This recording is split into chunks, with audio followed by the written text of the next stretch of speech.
Jon Jones has finally responded to Dana White, and fans can't stop talking about it. During the UFC 317 post-fight press conference, Dana White was asked if Ilia Topuria deserves to be called the #1 pound-for-pound fighter in the world. Instead of giving a simple answer, Dana went full Dana mode. He was sarcastic, candid, and brutally honest. He said, "You guys determine who the #1 pound-for-pound is. No, you know you. If I did, Jon Jones would be the #1 pound-for-pound fighter in the world. If I did, it would be Ilia. Well, there you go. You do it. So good luck." That comment spread fast, and of course Jon Jones saw it. He did not say much. He did not need to. He reposted that exact clip on his Instagram story with a short caption. "That's awesome." That one-word reaction said it all. Jon does not need to bark for validation. He knows his legacy. The fact that Dana still considers him the best in the world, even after all these years, and despite his inactivity, clearly meant something to him. But that was not the only time Jon's name came up during the presser. Things got tense when a reporter brought up Jon's recent tweets. Specifically his claim that he told the UFC about his retirement months ago, and that Dana and the team still tried to build a fight. Enough. Sean was cornering his teammate Miles Hunninger, who ended up getting submitted by Luis Hernandez. After the win, Hernandez taunted Sean, and that is when things exploded. Sean and Chris Curtis entered the cage, and Sean started throwing punches. It all kicked off when Hernandez stuck his tongue out at Sean. You could see Sean smirk for a second, then chaos. The footage was wild. People were shouting, "Whoa, whoa, whoa, no, no." Applause mixed with complete confusion. Fans could not believe what they were seeing. Later, Sean explained his side on X. Someone asked what Hernandez said, and Sean replied, "If you are wondering what he said, suck my Europe up, I will you up." Another user asked for the backstory. Sean replied, "No idea, man. I was not even vocal in the corner. The guy just wanted to antagonize me for a highlight." Someone warned him about potential penalties from the NSAC. Sean said, "Yeah. What frustrates me is even during the fight he was insulting me. The athletic commission's job is to stop this. No warning, no penalty, even the announcers were calling it out." Sean went deeper. "After fights I always shake hands, win or lose. I wish the other guy, well, but this guy comes up to me, calls me out by name, makes gestures, and says things I cannot even post on Instagram without a violation. As a man I cannot ignore that. If someone said that to me on the street, I would still react. I just cannot let it slide." He did not stop there. Sean added, "I keep the American flag and Constitution in my office. I look up to Washington, Jackson, Teddy Roosevelt. If they saw me ignore that kind of disrespect, they would feel shame for me. Those men would duel someone for far less." Sean admitted some regret. "If I could go back, sure, maybe I would not have cornered the fight. Maybe I would stay out of it, but I do not have it in me to stand there and take that. It is just not who I am." And because he never slows down, Sean also posted a video of himself wrestling FL offensive lineman Dylan Fairchild, a two-time high school state wrestling champ. Sean wrote, "A 300-pound man should not hit an ankle pick like that when you are done with the NFL UFC. Strickland's chaos just never ends." Let us talk about a huge rumor that started swirling over the weekend. One that might have been accidentally leaked by none other than Dricus du Plessis himself. While speaking during a promo event, Dricus casually dropped a bombshell about the upcoming UFC 319 card in Chicago. He was hyping up the event and said, "Yeah, you want to go? Let's do it. We are going to go. Miami and LA. It is going to be a big Chicago card. The co-main event is Paddy and Justin. That is an awesome fight that is going to be a sick one." And just like that, the MMA world exploded. Fans and insiders alike immediately started asking, "Wait, what did Dricus just confirm a fight between Paddy Pimblett and Justin? Geesja, is that really the co-main for UFC 319? Because if it is, one of the most unexpected matchups we have heard in a while." Now, as of this moment, the UFC has not officially confirmed anything. No posters, no social posts, no Dana White promo. But this is how these things often go. Fighters talk, the wrong name gets dropped, or the right info leaks early, and suddenly the fans are running with it. And really, who could blame them?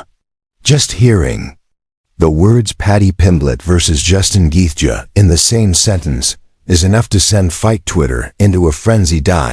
It is a stylistic clash that is wild on paper. On one side you have got Paddy, the charismatic, loud, unpredictable Scouser who has built a massive following with his energy, wild interviews, and flashy finishes. On the other, Justin Gaethje, one of the most violent, gritty, and dangerous lightweights in UFC history. A man who lives for chaos inside the cage. The build-up alone would be absolute madness. Paddy talking trash in every interview. Fans packing the press conferences. Justin probably sitting there, smiling quietly, ready to let his fists do the talking. You can already picture it. Now there are still a lot of questions. What weight class would it be in? Is this fight even close to official? Was Dricus just joking, or did he say something he was not supposed to? Either way, the buzz is real. If this fight does get announced, it instantly becomes one of the most talked about co-main events of the year.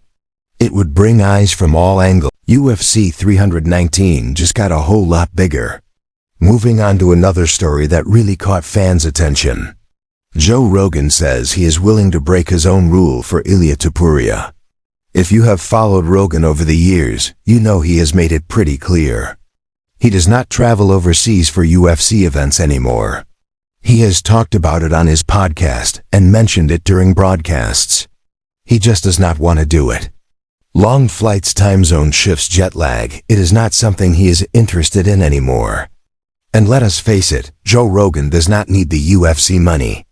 He is doing just fine between the podcast empire, stand-up comedy, and everything else. But after Ilia Topuria's dominant KO win over Charles Oliveira, that stance might be shifting. During the UFC 317 broadcast, the idea of doing a UFC event in Spain came up. Topuria's home turf. Without missing a beat, Rogan jumped in and said, I might have to go to Spain. I might have to go to Spain. I have always wanted to go to Spain anyways. Let's go to Spain. I mean, Islam and him in Spain. Come on, come on. You could hear it in his voice. Rogan was hyped. He was not saying it for show. He sounded genuinely excited at the thought of calling a card in Spain, especially if the main event was Ilia Topuria versus Islam Makhachev for the lightweight title.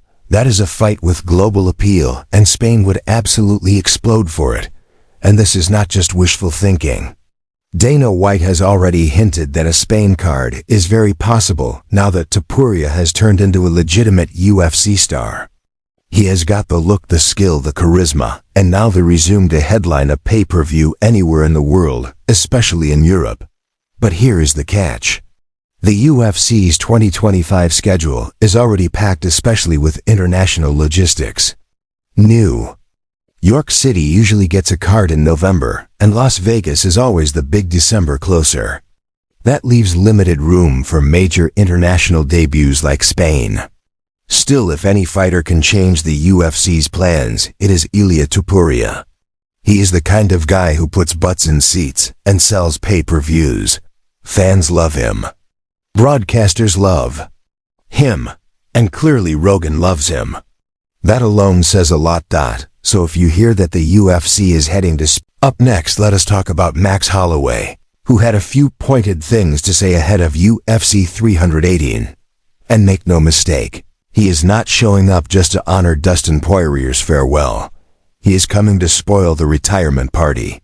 Holloway and Poirier will headline UFC 318 on July 19th in New Orleans, which has been promoted as Dustin's final walk to the octagon. Fighting in his home state, surrounded by friends, family, and fans, it is supposed to be the perfect send-off for a legend of the sport. But Holloway, he is not reading from that same script. While Max made it clear there is no bad blood between the two, only mutual respect, he is not interested in sentimental storylines. In fact, he is bringing some serious energy and unfinished business into this fight. These two have history. Back in 2012, a young Poirier handed Holloway his first professional loss with a submission. Fast forward to 2019, they met again this time for the interim lightweight title. Poirier came out on top once more, winning a hard-fought unanimous decision. At that point, Holloway was reigning over the featherweight division, riding a 13-fight win streak and considered nearly unbeatable at 145. Now, in 2025, Holloway is looking to flip the script. In a recent UFC promo, Max laid it out clearly. Dustin took my undefeated record. He took my 13-fight win streak. I am going to take his retirement fight. He doubled down on his YouTube channel, saying, I know this is Dustin's retirement fight, and he is trying to ride into the sunset, but he can go and do that. It might be a little bit sad because I am going to go out there and get my hand raised. Hell of a guy. Great guy. Awesome that it is his retirement fight, but I am here to spoil his plans.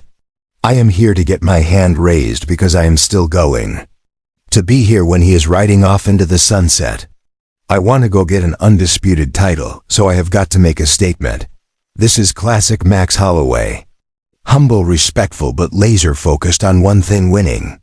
He is not chasing legacy moments, he is chasing gold. And if he has to derail a fairy tale ending to get there, so be it. The stakes could not be higher. Two legends, one last dance.